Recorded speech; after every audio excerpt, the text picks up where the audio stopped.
Hola, ¿qué tal? Muy buenas noches. Bienvenidos a Noticias 22. Qué alegría estar con ustedes, Guamacín Rodríguez, Rafael García Villegas. ¿Cómo estás? Muy contento de saludarte, Laura Barrera, amigos del auditorio. Muy buenas noches también a Laura Regis en la traducción de la lengua de señas mexicana. Y vamos a compartirles mucha información que tiene que ver con el acontecer artístico y cultural, no solo en la capital, sino en toda la República. Tenemos literatura, Guama. Así es, de literatura. Dentro de unos momentos aquí conversaremos con las personas que están al frente de la Feria del Libro de la Feria del Libro Universitaria del Estado de Hidalgo, de la Universidad de Hidalgo. Entonces tendremos todos los detalles de qué es lo que va a ocurrir. Estamos a unos días de que comience y, si me recuerdo, Argentina es el país invitado. Así que vamos a ver de qué se trata.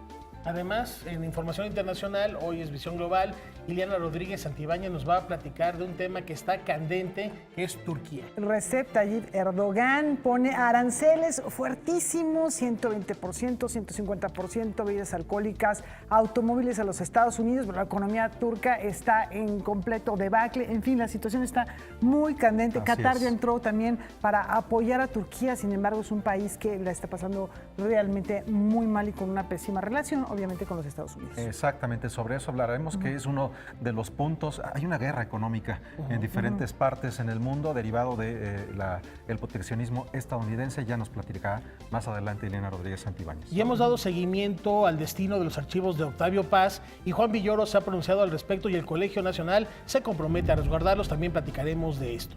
Bueno, pues todo esto y mucho más lo tenemos aquí en Noticias 22. Comencemos.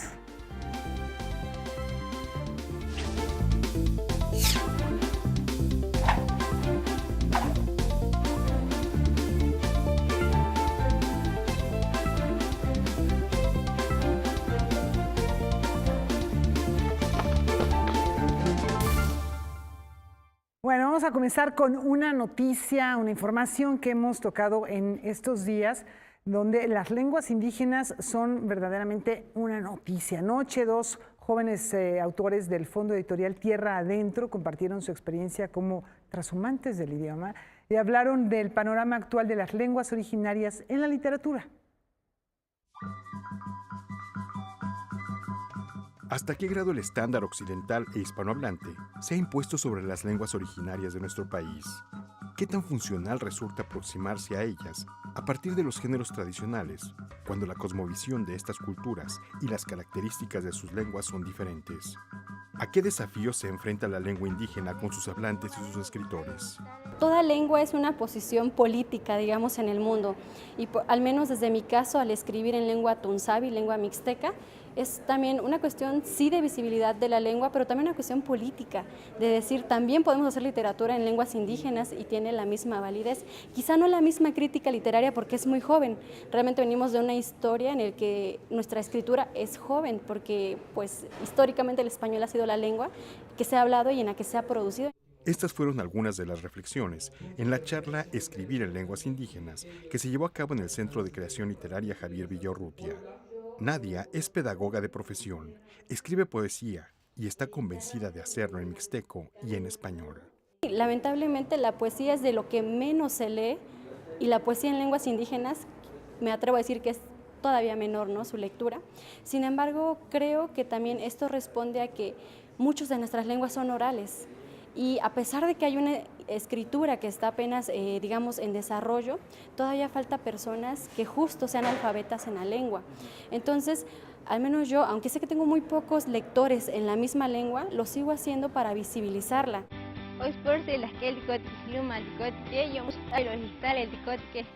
Cuando se habla de escribir en una lengua, tiene que tomarse como referente las posibilidades de que ésta circule a través de publicaciones. ¿Cuál es ahí la perspectiva? En la cuestión de la publicación, realmente hasta hace unos años atrás era muy difícil enviar, digamos, un manuscrito a una editorial que, digamos, de tradición publica cosas en lengua castellana, porque realmente se cuestionaba un poco la validez de lo que se hacía, que se intentaba llamar, digamos, literatura. Sin embargo, yo creo que hoy hay mucha apertura. De hecho, hay una editorial que es exclusiva para lenguas indígenas, pero también, por ejemplo, el FETA, que es la publicación de Tierra Adentro, también tiene un espacio para escritores en lenguas indígenas. Noticias 22, Víctor Gaspar. Bueno, decía nuestra entrevistada, una postura política y un acto de resistencia.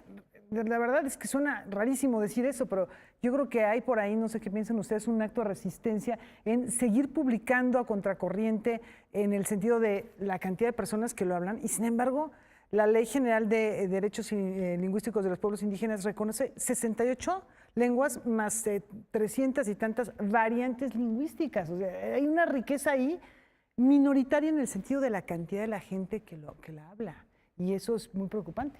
Es preocupante, Laura, pero también si lo vinculamos con los medios de comunicación resulta todavía más preocupante porque todos sabemos que hay algunas pequeñas radios comunitarias que se encuentran en regiones lejanas que dan servicio precisamente a esas comunidades minoritarias y que se encuentran no necesariamente en los mejores regímenes de comunicación. ¿No? Y no olvidemos que precisamente al ser un ente vivo la lengua, sea el castellano o cualquiera de estas lenguas indígenas, pues también tiene evoluciones y transformaciones que si no quedan plasmadas por escrito, es más fácil que tiendan a desaparecer. No estamos en contra de la evolución del lenguaje, pero sí contra el rescate de la esencia del mismo. Y precisamente de lo que comentas, Guamán, sin este vínculo con los medios de comunicación y las lenguas indígenas, va nuestra siguiente pieza. Así es, vamos a ver esta conversación que tuvieron Juan Villoro y Mardonio Carballo.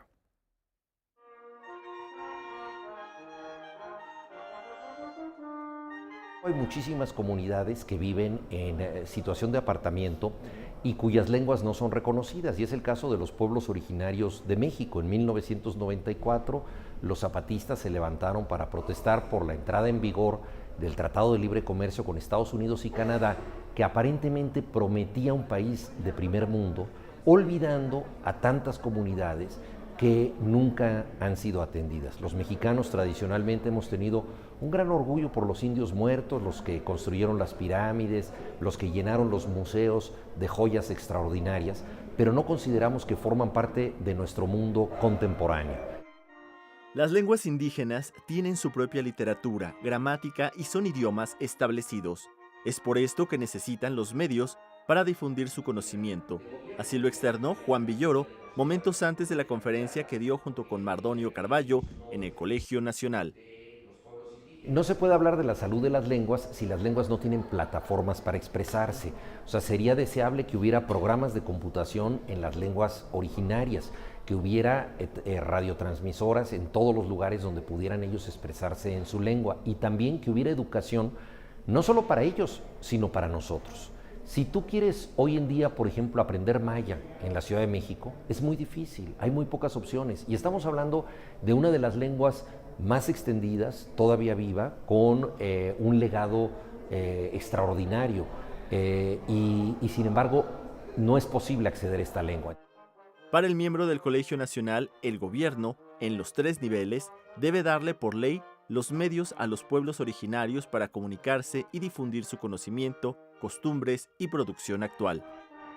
Hoy en día no se puede hablar de México sin los indígenas. Sin embargo, también esto ha llevado a bastante demagogia, es decir, muchos poderes locales, el propio Estado, pues se negó a suscribir los acuerdos de San Andrés, o más bien a convertirlos en ley. Creo que hay que juzgar lo que ocurre en la práctica. O sea, más allá de las declaraciones, nosotros necesitamos ver en qué se convierten estas declaraciones. Entonces, hoy en día es muy fácil que alguien diga, yo soy incluyente y estoy de acuerdo con los pueblos indígenas, pero yo quiero ver verdaderamente a los desarrollistas que están apoyando a las compañías mineras canadienses que hacen explotación a cielo abierto y contaminan los ríos, a los que apoyan a las compañías eólicas españolas que están destruyendo comunidades con energía eólica, a las personas que apoyan a las empresas chinas que están devastando el campo, que apoyen a quienes verdaderamente respetan la naturaleza y le piden perdón para trabajarla.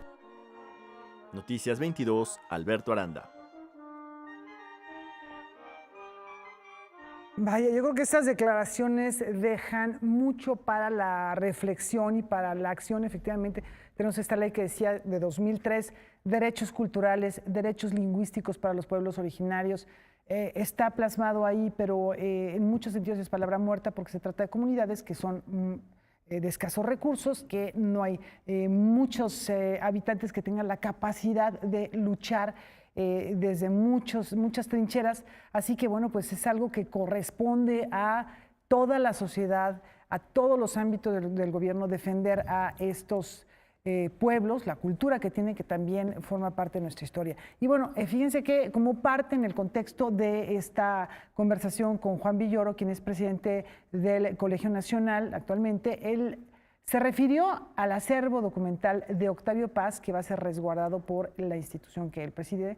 Y bueno, como el propio poeta dispuso en su testamento, se va a realizar este proceso. El proceso de sucesión testamentaria a favor del Colegio Nacional para que parte del legado de Octavio Paz pase a formar parte de la institución ya comenzó. Así se decidió tras una reunión entre Juan Villoro, presidente en turno del Colegio Nacional, María Cristina García Cepeda, secretaria de Cultura Federal, Lidia Camacho, directora del INBA, Eduardo Vázquez, secretario de Cultura de la Ciudad de México, y Vicente Lopanzi García, consejero jurídico del gobierno capitalino. Octavio Paz dejó un legado extraordinario, un legado intangible, como un poeta mayúsculo, y yo creo que es una muy buena noticia para todos que las propiedades de Octavio Paz, sus derechos de autor, sus documentos, nunca salieron del país. Él siempre quiso que esto estuviera en México y esto es muy importante. Se va a hacer una declaratoria, tengo entendido, por parte de la Secretaría de Cultura Federal y probablemente también por parte de la Secretaría de Cultura de la Ciudad de México para garantizar que el legado de Octavio Paz es un patrimonio nacional. Todas las partes involucradas están de acuerdo en que se honre la voluntad del poeta, lo que él quiso. Dentro de esa voluntad, él estipuló en su testamento que sus documentos, cartas, correspondencia y archivos fueran a dar al Colegio Nacional.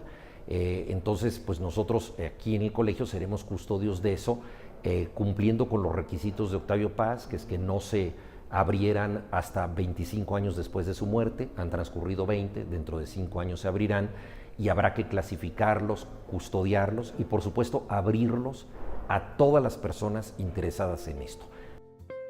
Sobre la posibilidad de que su patrimonio se disgregue, Villoro hizo un llamado a la sociedad civil. Creo que es una inquietud muy legítima y creo que es una inquietud que nosotros debemos atender. Digo nosotros como sociedad civil, entre todos, lograr que el legado de Octavio Paz sea unitario, es decir, que las propiedades de Octavio Paz puedan dar lugar a una fundación en donde se cultive la literatura y su memoria, que las obras de arte que él tenía estén ahí integradas, que su biblioteca no se pierda, que sus derechos de autor contribuyan a incrementar esto, no con un sentido comercial, sino con un sentido cultural. Entonces yo creo que hay suficiente sensibilidad para que esto suceda y estamos ante muy buenas noticias. Por falta de información, pues ha habido preocupación, una preocupación legítima, pero yo en todas las juntas a las que he ido, pues creo que hay muy buen clima para que la memoria del poeta se honre y para que su legado esté custodiado, abierto, bien preservado. Noticias 22, Alberto Aranda.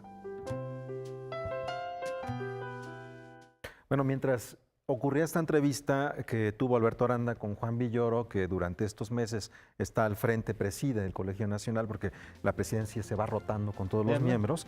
Al mismo tiempo, la Secretaría de Cultura de la Ciudad de México mandaba el comunicado que voy a leer en este momento un fragmento en donde se refrenda justo lo que decía Juan Villoro. Con base en las leyes vigentes, la Consejería Jurídica y de Servicios Legales Capitalina solicitará el resguardo de los bienes del Premio Nobel de Literatura ante las instancias judiciales, en coordinación con la Secretaría de Cultura Federal, el INBA, el Colegio Nacional y la Comunidad Cultural. La Secretaría de Cultura local aportará lo necesario para garantizar la salvaguarda del patrimonio que deja Octavio Paz en México, entendido como un acervo único e integral, tal y como diversos actores destacados de la comunidad lo han planteado. Pues se refrenda lo que decía Rafael. Así es, Juan Villoro ya lo decía, también sumarnos como sociedad civil para el resguardo y la protección y la difusión, sobre todo, que es lo que nos corresponde a nosotros, de este legado de Octavio Paz.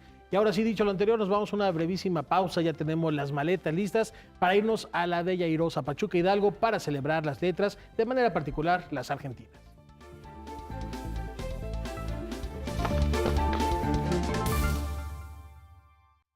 Bueno, ahora vamos a presentarles algo que tiene que ver mucho con el ánimo de un personaje, una escritora, una periodista importante, un poco olvidada, pero que tuvo una presencia también en los medios de comunicación, Rafael, muy importante. Hace que serán unos 30 años, 35 años, había un programa en donde la protagonista comenzaba saludando, ¿qué húbole? Y digo ¿qué húbole? Porque significa ¿qué le hubo? La China Mendoza. Así es, María Luisa La China Mendoza, que sigue entre nosotros, fulgurante, apasionada e inquieta, como solo ella fue, y así es recordada.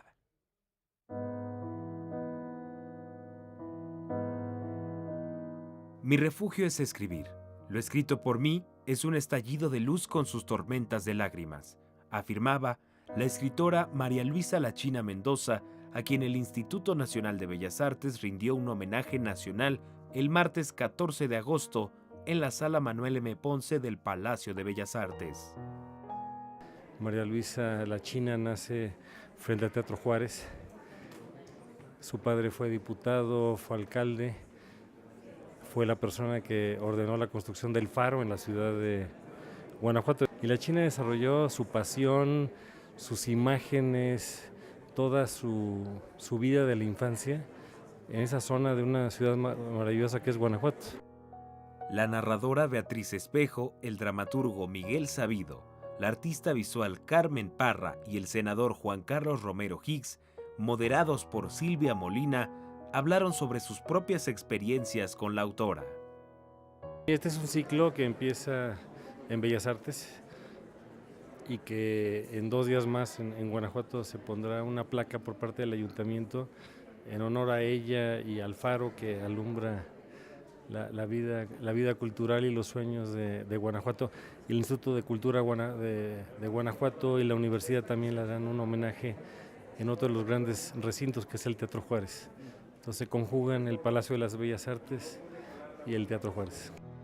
Nacida en 1930 en Guanajuato, María Luisa Mendoza se jactaba de haber escrito diariamente durante 56 años seguidos. Y en su gran aventura, pues inventa palabras después como maravillosa escritora y periodista. Por ejemplo, la gentedad. Yo hablaba del orgullo de la gentedad que eran los mexicanos. Y en el caso de los guanajuatenses, acuñó la palabra la guanajuateidad. Ella siempre se quedó en Guanajuato. Como parte del homenaje se reeditará Ojos de Papel Volando, en una coedición del Instituto Estatal de Cultura del Gobierno del Estado de Guanajuato, el Congreso del Estado de Guanajuato, la 63ª Legislatura, la Universidad de Guanajuato y el Ayuntamiento de Guanajuato. El orgullo de la familia por la parte de los Mendoza, los Romero, y perdón la expresión, el orgullo de la guanajuateidad también. Ella es de estas personas que no se sepultan, se siembran.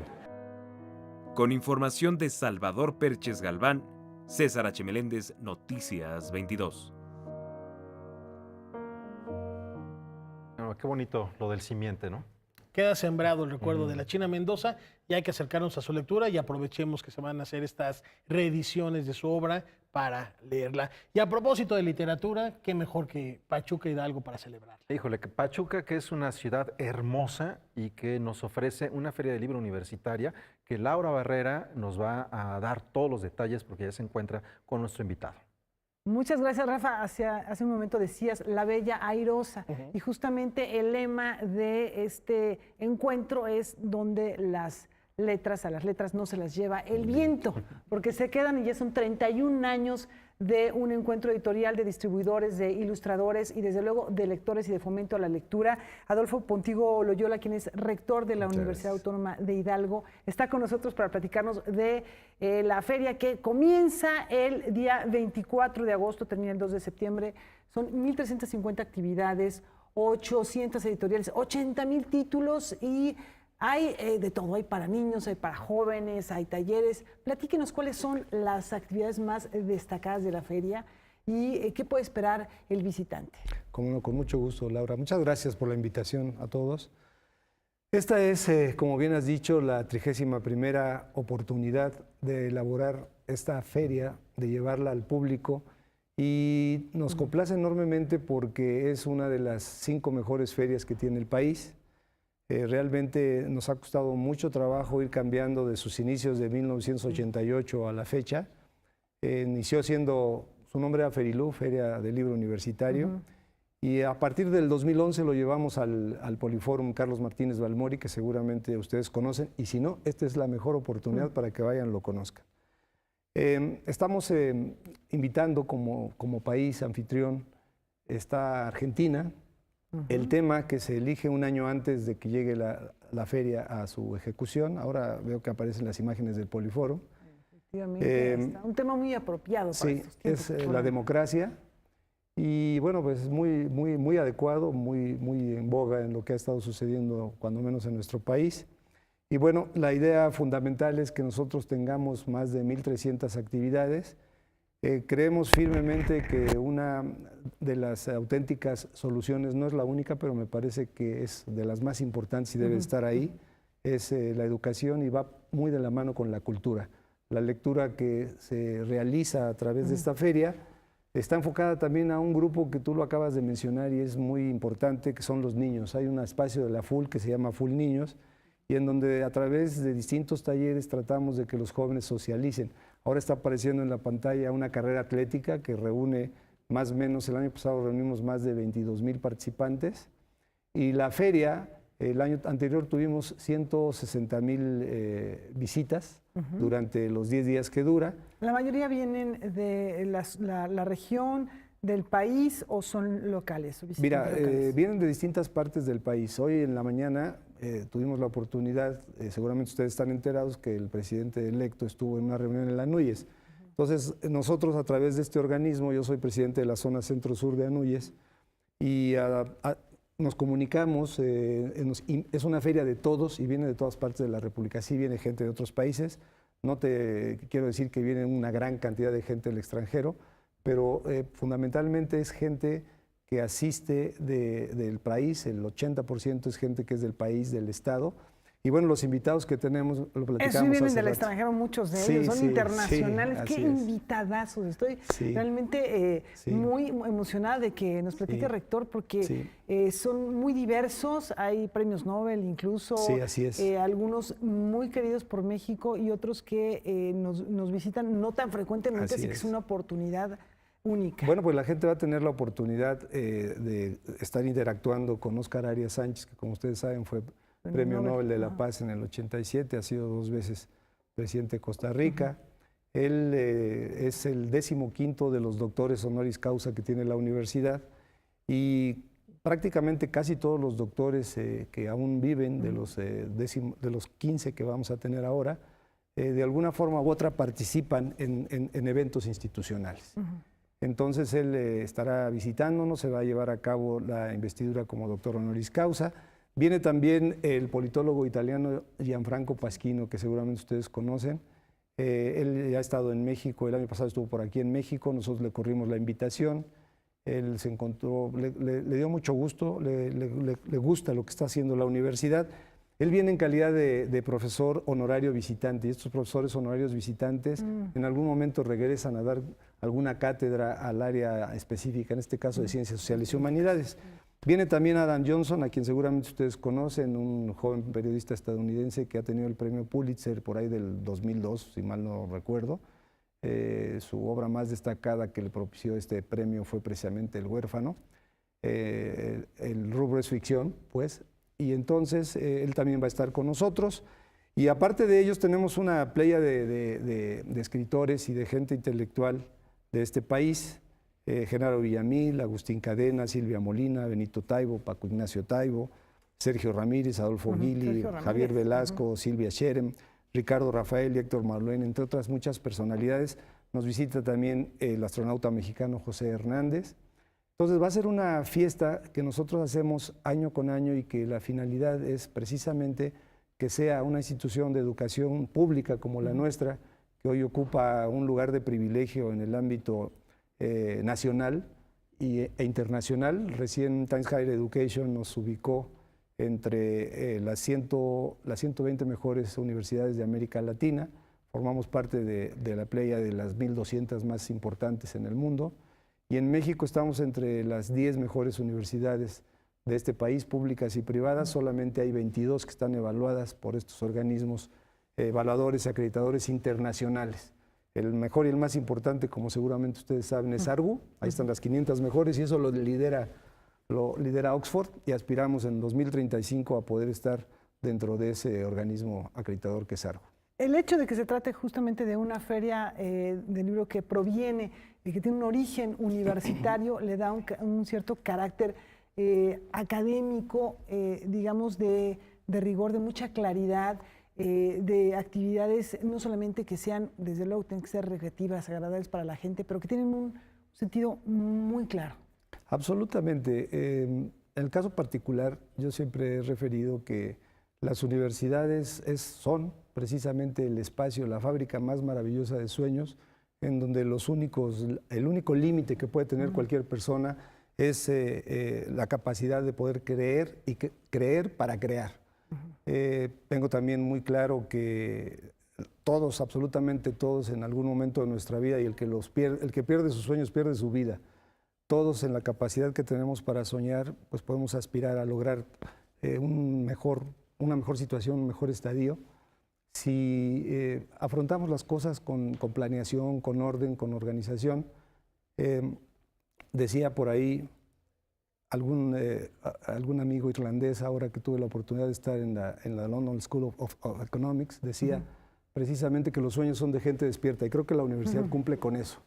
Esa es la verdad.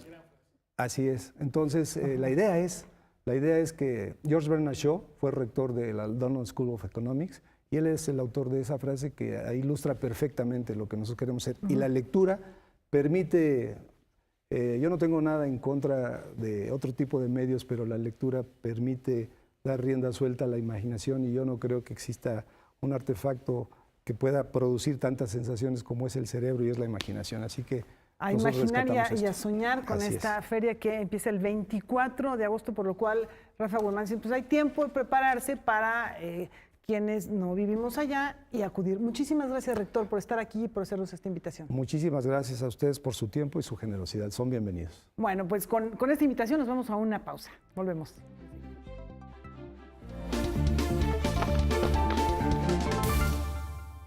Vamos a platicar acerca de un homenaje. Un homenaje. Un homenaje a un personaje bien importante que entre varias cosas que hizo fue crear la colección que integra el Museo Universitario de Arte Contemporáneo, el MUAC, pero nos referimos a alguien que fue crítico, historiador, curador, novelista.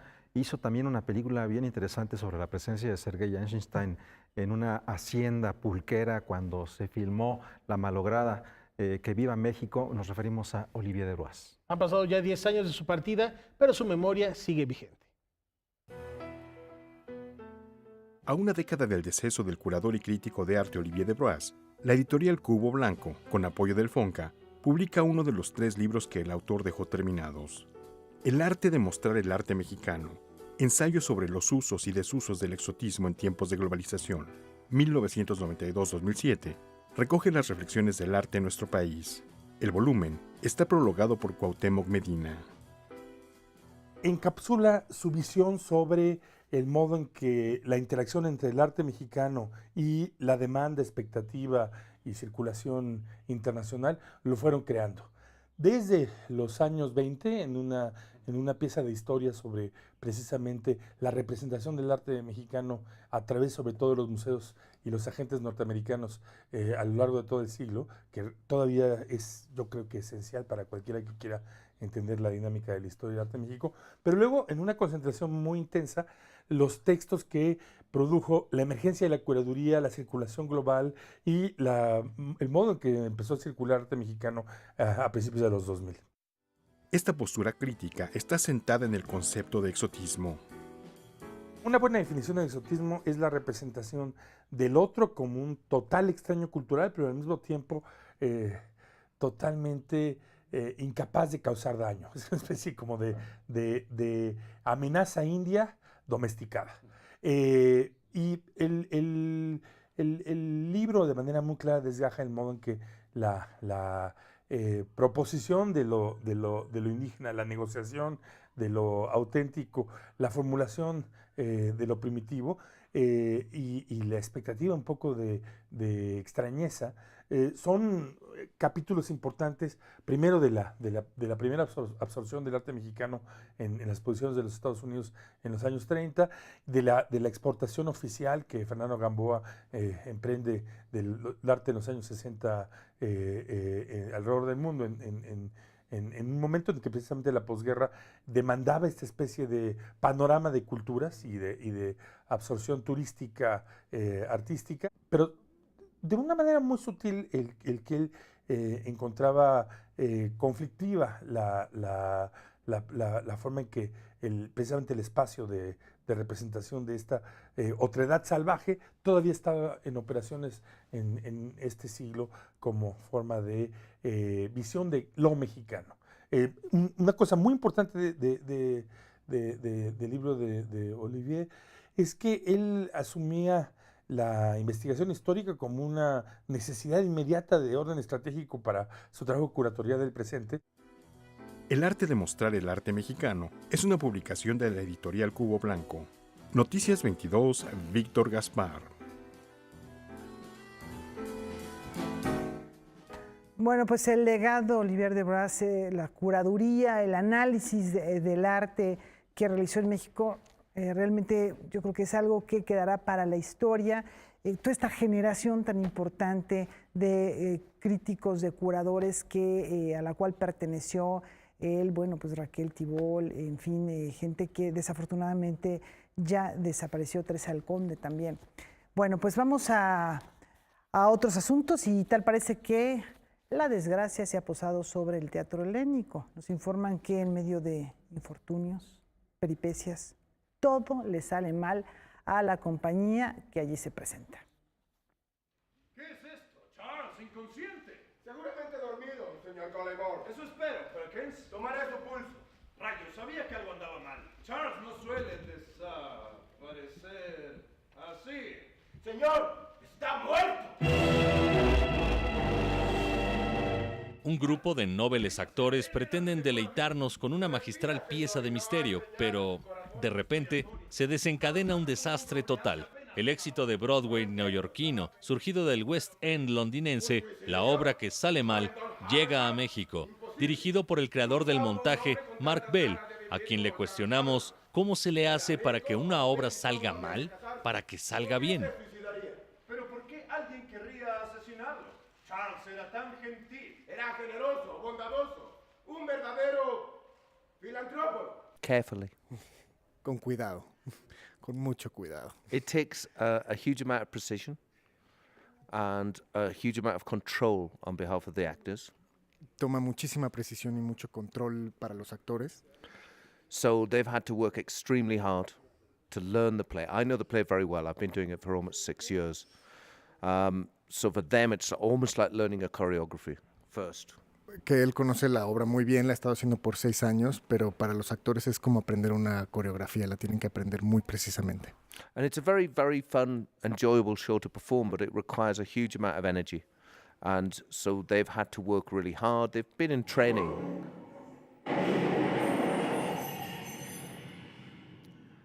Sorry, that's just another stage manager we're having killed. Es otro stage manager que estamos aquí matando. They have to have a huge amount of energy, huge amount of control, and it's like you're in training for weeks. They've been in training for 6 weeks now to do this show. Es un entrenamiento de 6 semanas, toma muchísima energía, muchísima precisión y es una obra muy, muy divertida de presentar, pero todo el proceso para montarla pues es un entrenamiento muy, muy difícil. El montaje lleva 4 años en cartelera en Londres. En Broadway, después de 2 años, acaba de extender temporada y tiene réplicas en Hungría, Australia e Italia. El montaje del teatro helénico es una coproducción de Billy Robsar de Lemon Studios y Próspero Teatro de Camila Brett y Jerónimo Best, quien también funge como director residente. Yo doy con esta obra porque Mark fue mi maestro en Lambda hace 10 años Entonces yo me enteré pues ahora sí que por el Facebook y por las redes sociales sobre esta obra y por él que le estaba promoviendo y pues también los que escribieron esta obra fueron alumnos de la misma escuela a la que yo fui. Entonces pues esa historia me llamó mucho la atención, que estos alumnos habían salido y montaron su obra en pequeña escala y de ahí pues a dominar el mundo, ¿no? Entonces nos interesó mucho a Camila y a mí conocer más esta obra y la fuimos a conocer en Londres antes de que llegara a Broadway y pues así decidimos traerla. ¿Cuándo se conocieron usted y su prometido? En el año nuevo. La obra que sale mal, original de Henry Lewis, Jonathan Sayer, Henry Shields, es un clásico de misterio lleno de errores continuos con una disparatada manía. Supe desde el momento que lo vi que era el hombre con el que me casaría. We're not trying to revitalize the murder mystery form. The structure of the play is a play within a play. So the play the amateur actors are trying to do is a murder mystery, but it is deliberately that. We chose that style of play because it is dated. I have no interest in making murder mysteries popular again. This is a clown show. It's a farce about some poor people whose play goes terribly, terribly wrong. What the play is in itself is not but the thrust of the play. It's who is doing the play that we're really focusing on. Please come and see the show. It's on at Hellenico and for about 7 weeks, but I'm going home, so I don't know when it finishes. Por favor, vengan a ver la obra. Él va a estar aquí en el Teatro Helénico por 7 semanas, hasta el 26 de agosto, una muy corta temporada. Él se va ya muy pronto, pero pues los invita a ver la obra que estará aquí hasta el 26 de agosto, jueves a domingo, jueves y viernes 8:30, sábado 5 y 8:30 y domingo 5 y 8. Aquí los esperamos. Con información y texto de Salvador Perches Galván, Óscar Helguera, Noticias 22. Es muy buena justificación para el noticiario que sale mal. Nos inspiramos en esta puesta en escena cuando así sucede. Seguro es divertido, ¿no? Indiscutiblemente. Continuamos con más cosas aquí en Noticias 22. Hay algo que ha resultado bastante apreciado de lo que compartimos con ustedes aquí en Noticias 22 de parte de Noticias 22 Digital y tiene que ver con algo que está inspirado en uno de los primeros cuentos de Julio Cortázar. Las casas tomadas y cómo estas, de manera real en la ciudad, se han vuelto espacios para el arte y la cultura. Hola, bienvenidos a Primal.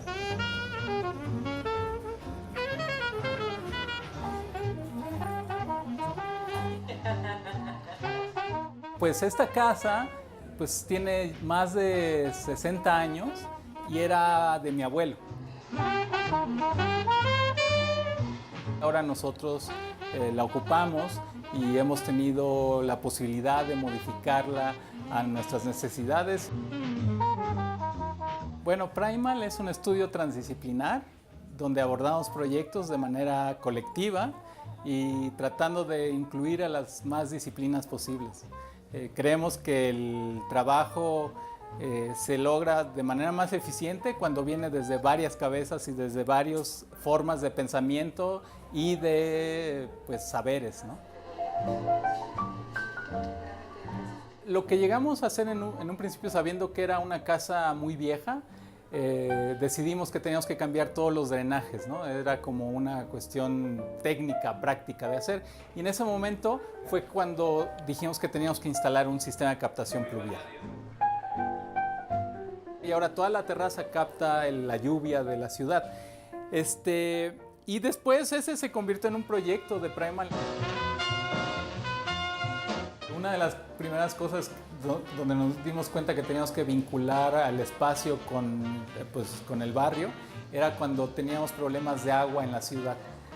Y de ahí nos dimos cuenta de cómo ese elemento tan sencillo como es el agua y tan invisibilizado podía ser un gran elemento de cohesión social.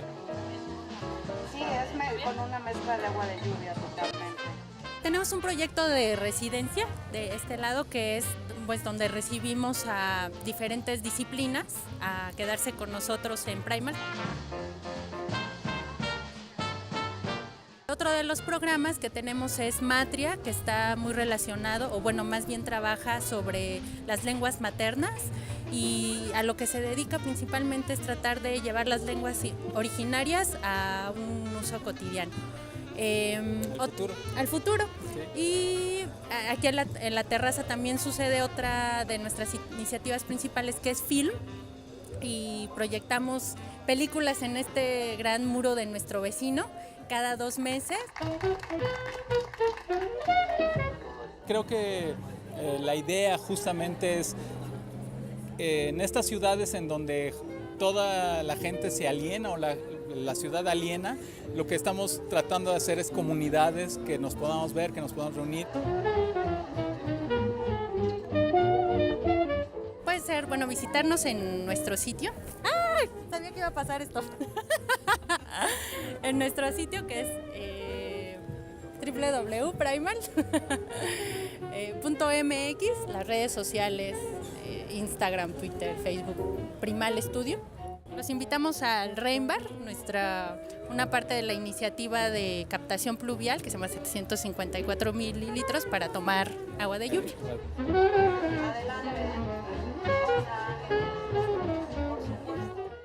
Bien interesante cuando vemos estas propuestas de casas tomadas, cómo un espacio cotidiano se puede convertir en algo más, ¿no? Ver toda la gente que está ahí en lo que antes era seguramente una azotea abandonada, quizá en la que no había nada, y que pues, bueno, es un espacio de reunión de gente, de encuentro y hasta de promoción de mejor medio ambiente y de la cultura. Indiscutiblemente. Vamos a una pausa. Yo mientras, antes de que acabe de llover, voy a llenar la tacita. Juntando.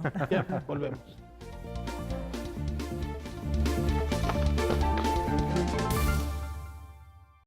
Tenemos otra feria de libro que tiene un tema central, Laura. Efectivamente, forma parte de la búsqueda de la excelencia académica de la Universidad Nacional Autónoma de México. Y va sobre la salud. Efectivamente, vamos a ver de qué se trata. Del 16 al 18 de agosto se llevará a cabo la tercera Feria del Libro de Ciencias de la Salud en el Palacio de la Escuela de Medicina del Centro Histórico de la Ciudad de México. Salud mental y familia, el microbioma humano, amor y desamor en el cerebro, así como salud digital, serán algunas de las temáticas que abordarán especialistas en conferencias magistrales y que estarán acompañadas por distintas casas editoriales. Hay hasta ahorita unas 56 casas editoriales y distribuidoras de libros. Todas ellas van a estar presentando sus novedades en stands alrededor del Palacio de Medicina, primer piso y planta baja.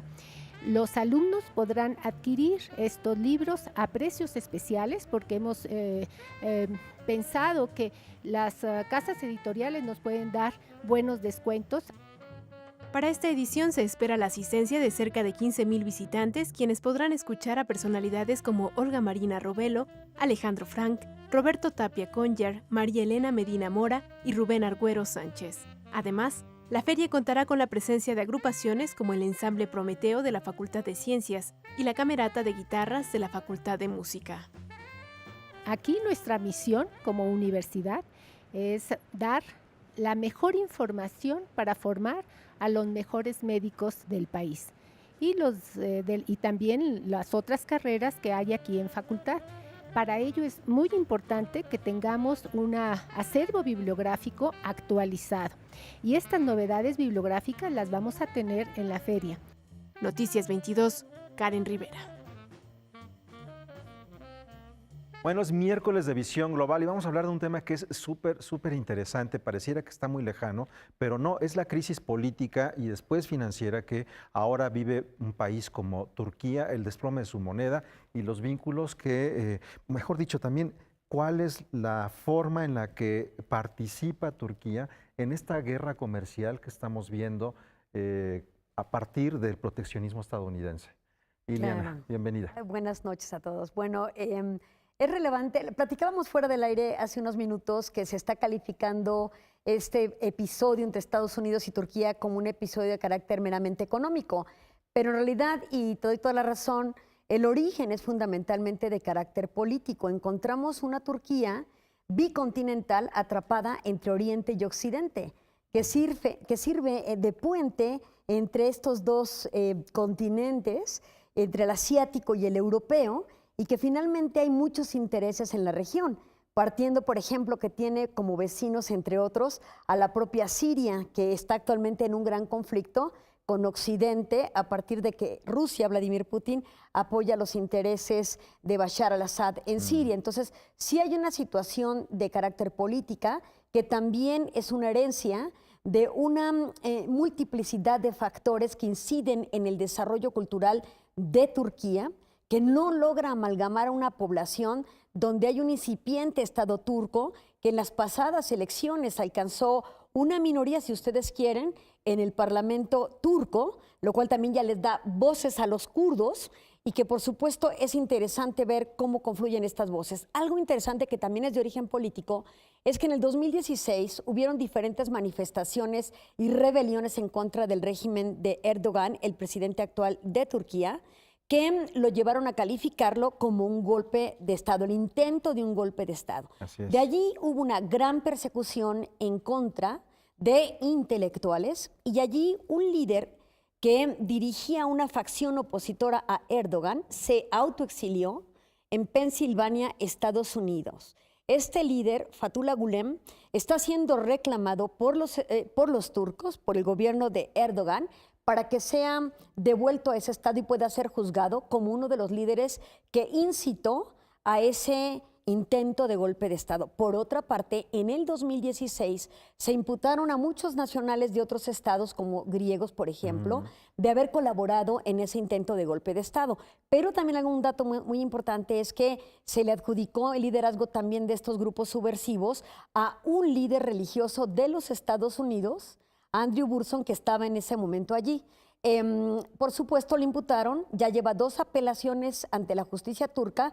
En los 2 casos no le han concedido la libertad, está ahorita arraigado domiciliariamente, pero no está libre, es decir, está enfrentando cargos que le pueden llevar a una sanción de por vida en el Estado turco. Estados Unidos dice, dame por favor a Andrew, este pastor estadounidense, pero claro que no te vamos a devolver al líder que tú dices, de origen turco, que te tenemos que devolver. Entonces, ahí hay una diferencia política muy importante que manejan ambos estados. Esto ha llevado a Estados Unidos a imponer sanciones muy importantes en materia económica. Aquí ya viene la parte económica, que es la que ha destacado en estos días, donde lo que hace es prácticamente duplicar el arancel o el impuesto al acero y al aluminio a Turquía. Turquía es un gran exportador de estos elementos o de estas manufacturas, ¿no? Estos materiales. En reacción a la elevación de aranceles por parte de Estados Unidos, en los últimos días, Turquía lo que ha hecho ha sido elevar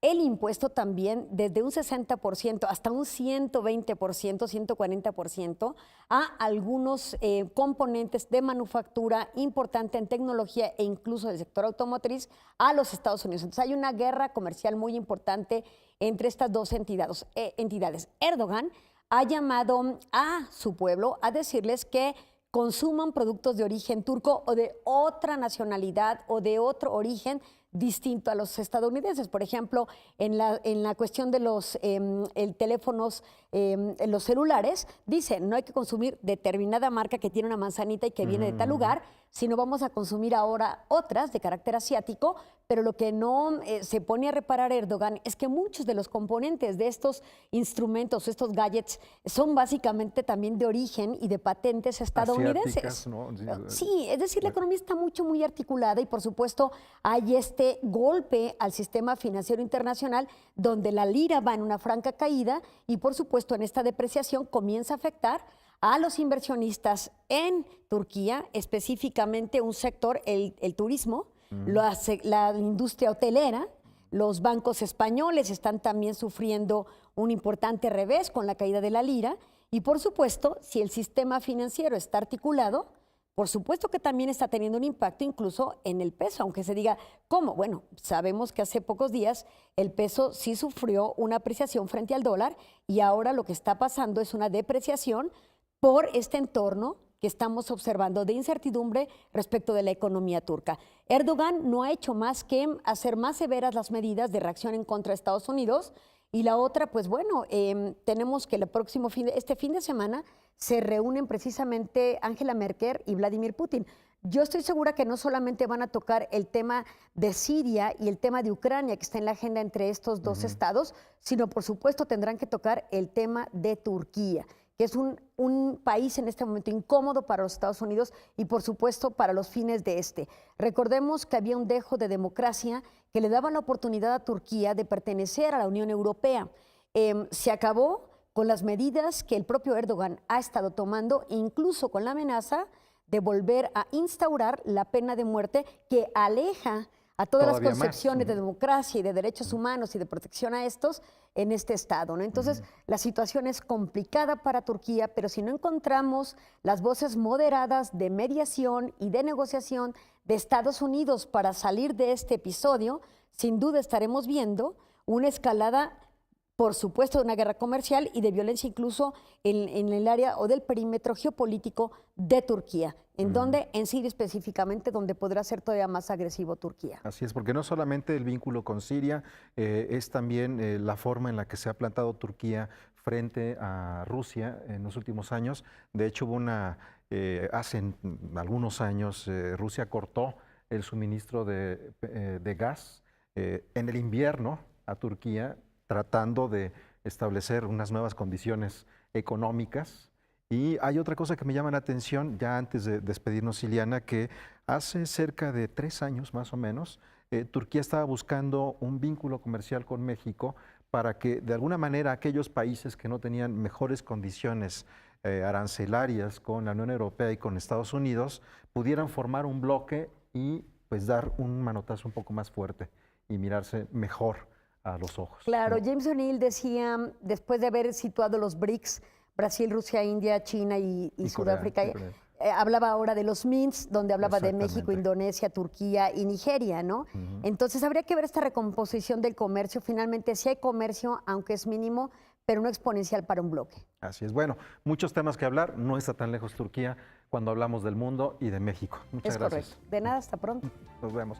Y creo que ya se nos acabó el tiempo. Nos queda que ya. Gracias, Ileana. Gracias, directamente. Y nos vamos con música. Oscar Peterson nace un día. Ya no nos da tiempo de música. Híjole, Recuerdo a Oscar Peterson, yo sí, con mucho gusto. Nació un día como hoy, claro 1925. Sí. Gran pianista de jazz canadiense. Escúchenlo en YouTube.